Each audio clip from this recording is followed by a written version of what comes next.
Lowe's knows Sundays are for football, so tackle your home improvement projects by Saturday and earn your Sunday with great deals on LG and Bosch appliances, select Bounty and Swiffer cleaning products, and more. Then once your to-do list is done, get ready to kick back, relax, and enjoy the game. Shop in-store or online now and earn your Sunday with help from Lowe's, official partner of the NFL. This message is brought to you by Apple Card. Apple Card members can earn unlimited daily cash back on everyday purchases wherever they shop. This means you could be earning daily cash on just about anything, like a slice of pizza from your local pizza place or a latte from the corner coffee shop. Apply for Apple Card in the Wallet app to see your credit limit offer in minutes. Subject to credit approval. Apple Card issued by Goldman Sachs Bank USA, Salt Lake City branch. Terms and more at applecard.com.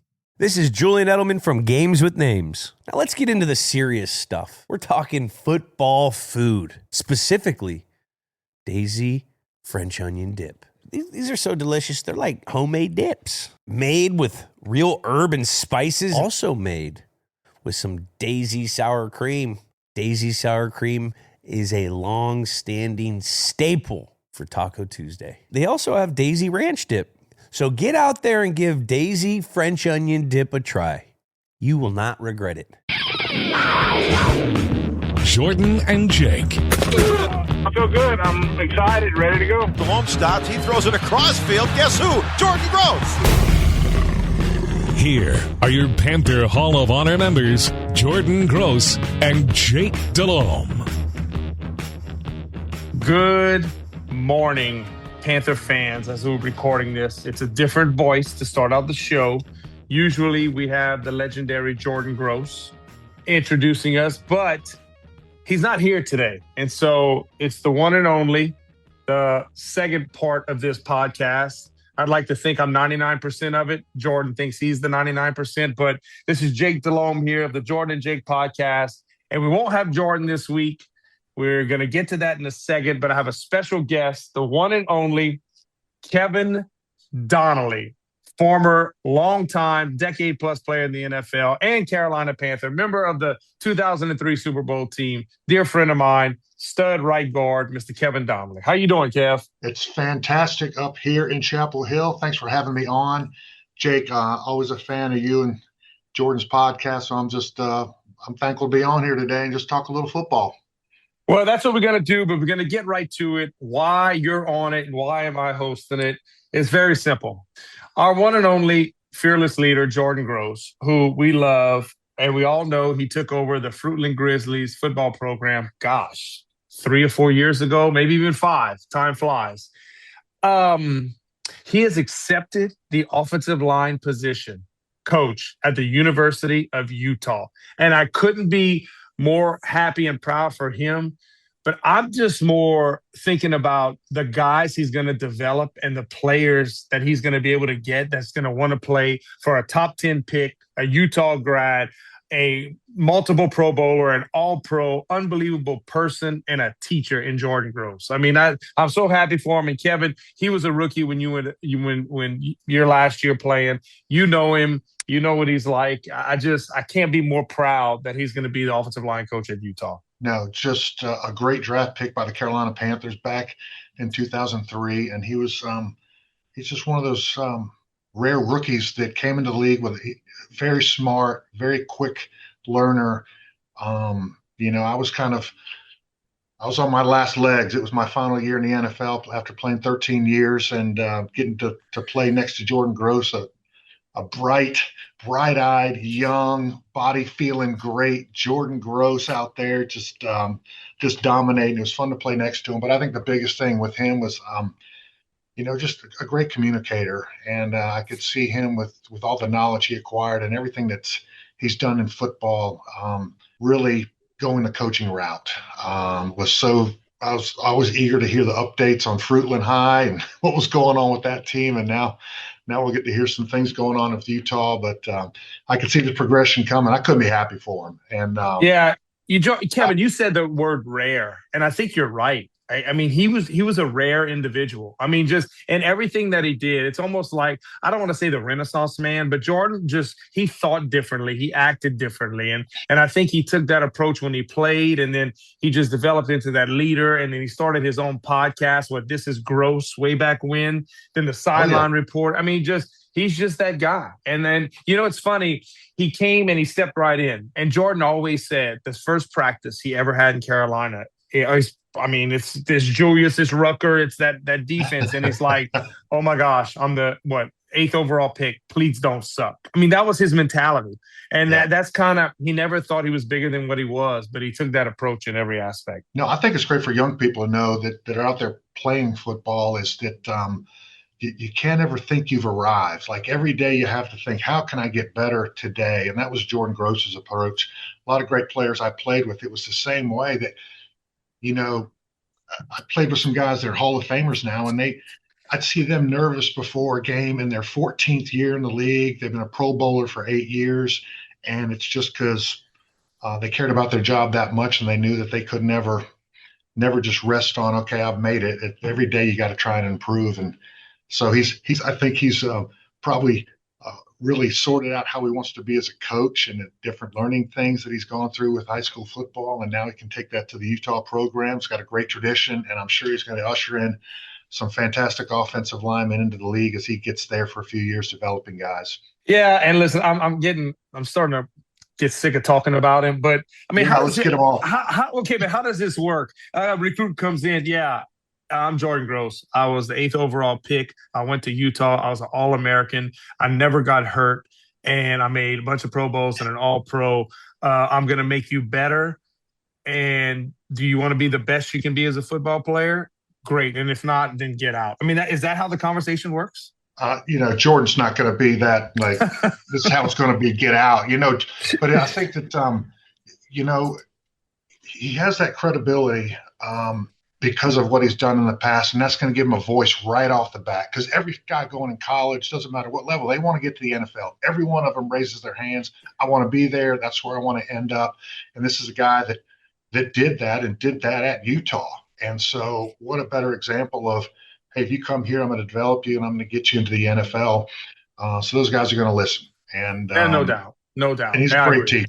Yeah. So Kevin, about Jordan. Yeah, exactly. We got some football. We got some great football coming up this weekend. Okay, this is the deal. Last weekend, I think we all watched this game, right, on Saturday, and we were frustrated. I think maybe there could have been some things could have gone our way on the field. But, it is what it is. It came down to the end. Tampa beat us. So we had to sit and watch on Sunday. And we watch Atlanta beat the Saints and we win the division, which is great. I was part of 3 division championships in my career. No, I take that back. 4. 1 in New Orleans, 2 in Carolina, and 1 when I went to Houston. How many division titles did you win in your course of your career? Just 1. Oh, wait, you're talking about division titles. Division. Yeah, winning your division. Yeah. I can't say for sure. Maybe like 4 or 5. Okay, yeah. Well, you had that. You're talking. Ever backed into a division? Have you ever backed into a division win like we did this weekend? No, I don't think so. This was very unusual, but you know what? It's one of the things in the NFL. Things like this are going to happen. You back in. You kind of wonder about the team. At least I am, but. The way I think about it, we're in. The records don't matter now. We had success against the Rams before. Let's learn from it. What can we do better and get this win? But no, I've never had that. Have you had that, Jake? No, I never had it, but that's my point. It doesn't matter anymore, right? You do enough doing 17 games, right? You do enough to put yourself in that position, and it doesn't matter. It doesn't matter how you got to it. And I think we can use that as a feather in our cap. Because that's all. Nobody's giving us any credit for winning the division, right? The outside world. Nobody's talking about, so the Rams, they're going to play in Carolina, and then they're moving on. Like, nobody's giving us a chance in this game. And I just think there's an edge, there's a chip on that shoulder that I think we have a boulder, right, on our shoulder that this team is possessing. Because we gave ourselves a chance through the first 17 weeks to be in this position to host a playoff game in Bank of America Stadium. And that's what I want to go to next. Bank of America Stadium. I've played in 2 home playoff games at Bank of America Stadium. You and I were teammates for 1. against the Dallas Cowboys in January of 2004. Can you explain to our listeners out there? I don't think our stadium or our fans get enough credit. And I truly believe it's because the youth of this organization. It's not like it's been here forever and you've had this long run. But this place is loud. It's electric. There's something about playing in Bank of America Stadium in a playoff game. There is something very unique about it, Jake. And I think as I've gone around the league and I've gotten to see different venues, there's something special about it. Like, I don't want it to change. I know we can do updates and a lot of things like that, but went to the game a couple of weekends ago. And listen, I sat up in the 500 section with fans that absolutely love this team. And I suggest any former player that's got these suites or they're watching from the bunkers down there or hanging out on the sideline, like, get up there with the people. Get up there with the fans that have been with this team from day one. It is a special place. The bank was rocking. I expect it to be on Saturday. It's going to be a fantastic environment. A lot different than when they played the Rams the first time around. I think that it's just you know how everything gets better. Like, you're a rookie in the league and they're like, well, wait till the regular season starts, then you'll see how fast the game is. And then some veteran tells you, wait till the playoffs start. It's a whole nother level. It's, what the playoff crowds that the Carolina Panthers get, it's going to be a phenomenal day.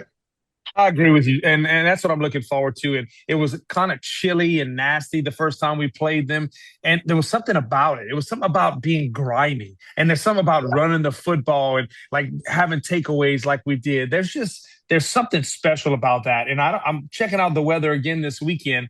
I was going to ask you, what's the weather? And we're looking at weather, and I know as we're recording this on Wednesday morning, it's looking like there's a chance of rain. So if that's the case, I'm okay with that because I want to see us running the football. That's what I want to see us getting back to. We had success running it against them. I think we can get back to that and kind of see what happens. It's 61% chance of showers on weather.com right now as we're looking at it. So you never know. We'll see how it plays out. So, Kevin. Listen, I love it. I loved rain. I love the muck and the grind. Anything to slow down the defensive line and linebackers. Of course you did. Exactly. I know Kristen Balboni, she's not going to like it on the sideline or whatever, but give me a muddy, rainy game any day. I love it. I love it. So, Kevin, the date of this game is January 10th, 2026. Hold on. Is that your birthday? Well, yes, it will, but that's irrelevant right now. I'm going to be 51 years young. Kevin, on January 10th, 2004, the Cardiac Cats, Carolina Panthers, traveled up to the Edward Jones Dome in St. Louis as, I believe, double-digit underdogs to face the greatest show on turf, the St. Louis Rams. On January 10th, 2004, 22 years to the date, we're going to be playing another playoff game against the Rams. That's crazy, Jake. How awesome is that? I got chills when I found out late Sunday night we were going to play on Saturday. Knew it was going to be January 10th. I knew exactly we played them, and so let's talk about that game, Jordan. The double overtime playoff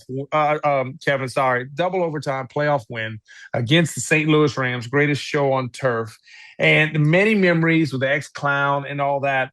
But I have a couple of special memories I remember for that game. What is your most special memory of that game? Do you recall? Yeah, I think, of course, it's the game-winning touchdown. And it was different for me because being an offensive lineman, I was glad that we were able to run the ball as well as we did with Stephen Davis, and I think kept the pressure off having to be, passing the ball around because that place is so loud. They had a vicious defense. They could get after the passer. So basically any highlight from me was running the rock. Okay, and, that's where my mindset was. This is sticking out in my head. It's so I can visually and I can recall your facial expression. So Stephen Davis breaks a long run early in the game. He breaks through and then hits the left sideline where he kind of pulls a quad. He pulls a quad. And so, which made sense because he practiced so hard during the week, it was probably overuse. And that's full tongue in cheek because Steven showed up on Sunday to play. He stood behind us and watched everybody practice. That's a shot at him. But anyway, I remember he gets out the game first quarter early in the game. So we have Deshaun Foster, who great running back. two different styles, right? Steven was his backside A gap. He could read that Mike linebacker. We ran a ton of power, ton of draws. Well, Deshaun was one. He was that quicker back. He could kind of get outside. Well, Kevin, this is not a shot at you, but this is what I truly remember, and I don't know why. You had two holding calls in the second quarter back to back, like close plays. And the reason being, I had the best view of it. Deshaun would go to hit it in there, and you're blocking inside out. So you're taking your guy and you're walling him more toward the sideline. Well, Deshaun would kind of lateral jump cut and bounce it out. So you're blocking inside out, thinking he's coming inside, then he'd bounce it out. And the defender would try to get his arm out, and you had a slight hold, and it was a flag. And so you were upset at the first one. And then the next one happened not long after. And I never forget, you were like, what am I doing? You're talking to yourself. And I'm like, Kevin, don't worry about it. I said, he's bouncing it outside instead of keeping it inside. You're blocking the way the play's supposed. He just saw something. And you did.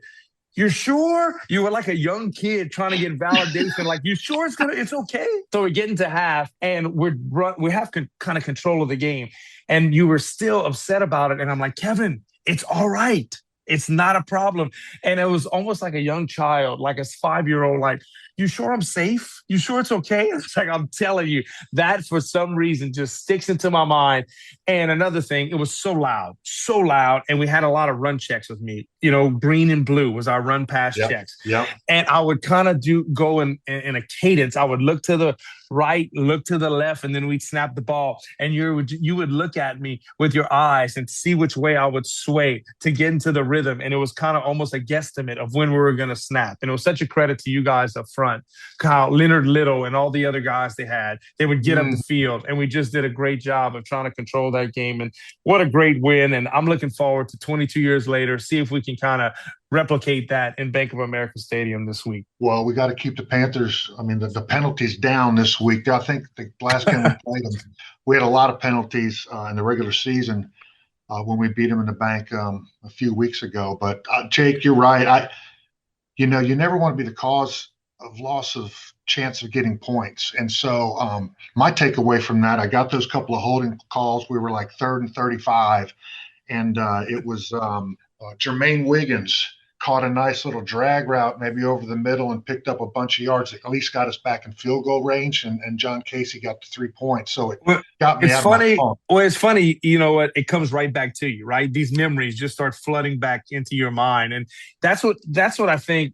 I hope these players understand, and I think Canales does a great job of that. This is what we play for. This is the opportunity, because we'll never forget the first playoff game when we beat the Dallas Cowboys, right? You're never going to forget anything about it, and making the lap around the field after the game, that electric atmosphere that night. Stephen Davis scoring right before half on I think 32F ball, on a 3rd and like 12 from like the 18-yard line, things of that nature. You never forget that. And then now we get to play this team again who, for all intents and purposes, I read a lot of things, what they say. And I'm going to read a quote that I heard Matthew Stafford say yesterday. I'd like to not throw it to their team. That was the story of the game. So that kind of tells me right there, that's the Rams mindset. Hey, we let one slip away. It's not going to happen again. Again, that adds to the storyline of 10.5-point underdogs. And coming into our home place, we're going to try to defend our home place. Kevin, you've got to think we have to take the us against the world mentality, right? Yeah. And I think that's what resonated with us in 2003 was we might have been double-digit underdogs in every playoff game that we played, and even the Super Bowl, to be honest. I can't remember, but they were all large, spreads, if you will, against the betting line that these guys, put out there. But the wild card round, divisional round, conference playoff, the round to win the conference. I mean, you just throw anything can happen. And, I just like the fact that we get this first one at home. They can be in front of the Bank of America crowd, but you got to figure this is a Rams team that's going to come in heavily prepared, ready to correct the mistakes they made from the last time. And it was turnovers was a big part of that game. But the Panthers too many favorites themselves. There's a lot of things the Panthers could have done a whole lot better. I talked about the fact that we got so many penalties that day that really cost us from getting points on the board, and we just didn't stop the run like we should have against the Rams. They piled up a bunch of yards in the run game. So there's some things the Panthers need to improve on too. So that's what the Rams need to look out for. Look, yeah, you're coming here, you're double digit, favorite to win this thing. You've had a really good season, but this is different, man. Records are 0-0. We're going to get that run game going. We're going to stop the run, and it's going to be some good old fashioned smash mouth Panther football in the bank. And I can't wait for the fans to see it. That's my 2 cents, and I'm willing it in. I'm speaking into existence. I would love to see this thing shut them out again. Would be fantastic. No, I agree with you, Kevin, and I'm looking forward to it. And, we don't know yet as we're recording this on Wednesday morning, but we do know that David Moore, veteran receiver, great special teamer for us, was activated. He had been on IR. And Robert Hunt, we're going to know more, I think, after Wednesday's practice and leading into the week. I mean, Robert Hunt, if you have to rank players on our team, listen, in my opinion, I think Derek Brown's at the top of the list, right? But Robert Hunt, signed him to a massive deal last year. Fantastic football player, large human being, road grader.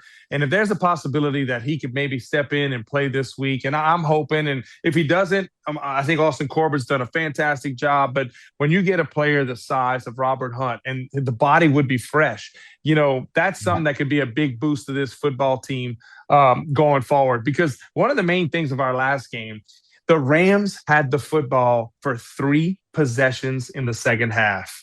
It was a short football game. They had it 3 times they touched the football in the second half. And that was the key to the game.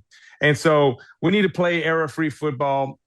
Our defense fly around. We were missing J.C. Horn the first time. We were missing Trayvon Merrick the first time. We were missing Rose Boom. And if I'm not mistaken, we were missing Claude Charles. So we were down some guys. And I think I just love the aspect of, yeah, Kevin, you hit on it. Back then, we were the Cardiac Cats, underdogs, double-digit underdogs all the time, and we love that approach. There was an edge to us, and I think this football team is feeling the same way. Listening to Derek Brown kind of talk, I love listening to him because he's been on the bad, and now this is starting to turn to the good way in Carolina. So I think that's what I'm looking forward to this weekend, and this crowd. There's nothing like playoff games, but especially a home playoff game. Oh, yeah. And let me add on Robert Hunt. I mean, he's the emotional, kind of barometer of that offensive line, if you will. He brings everybody up. He's positive. He's nasty. He's always doing a little extra on every play.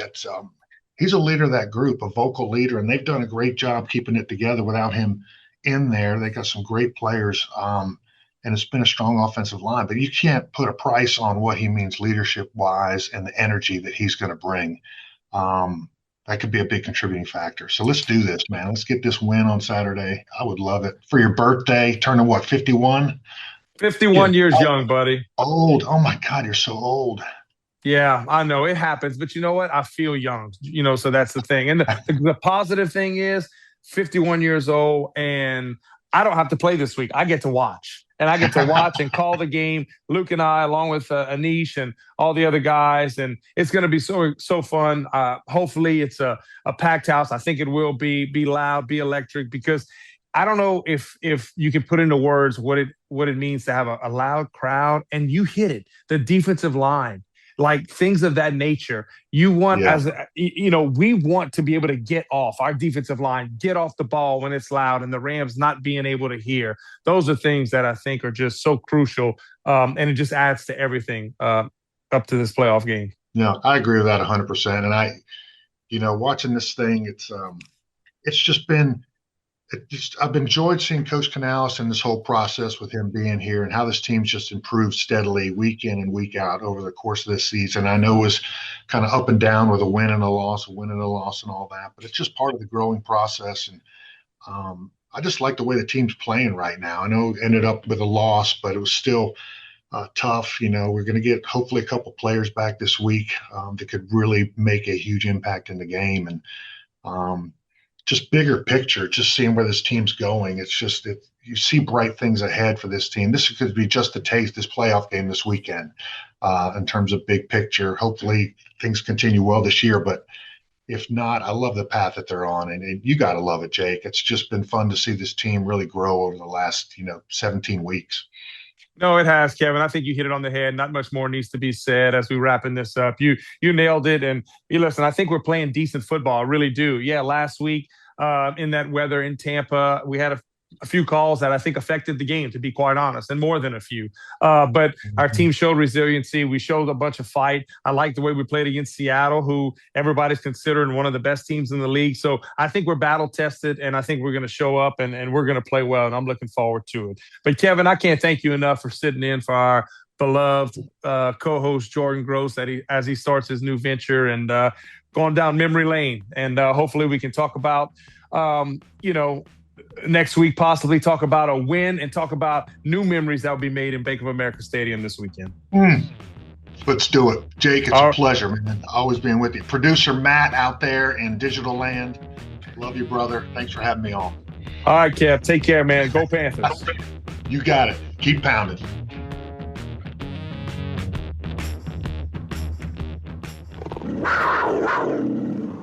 This is Julian Edelman from Games with Names. Now let's get into the serious stuff. We're talking football food, specifically Daisy French onion dip. These are so delicious. They're like homemade dips, made with real herb and spices, also made with some Daisy sour cream.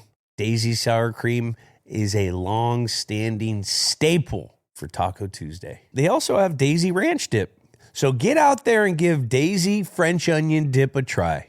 You will not regret it. Get almost anything you need delivered with Uber Eats. What do we mean by almost? Well, you can't get a well-groomed lawn delivered, but you can get chicken parmesan delivered. A little escape? No. A delicious bowl of grapes? Yes. Yes, that. An afternoon stroll? Sorry, no. A burrito bowl? Happily, yes. A day of sunshine? No. A box of fine wines? Yes. Uber Eats can definitely get you that. Get almost anything delivered with Uber Eats. Order now. Alcohol in select markets. Product availability may vary by region. See app for details.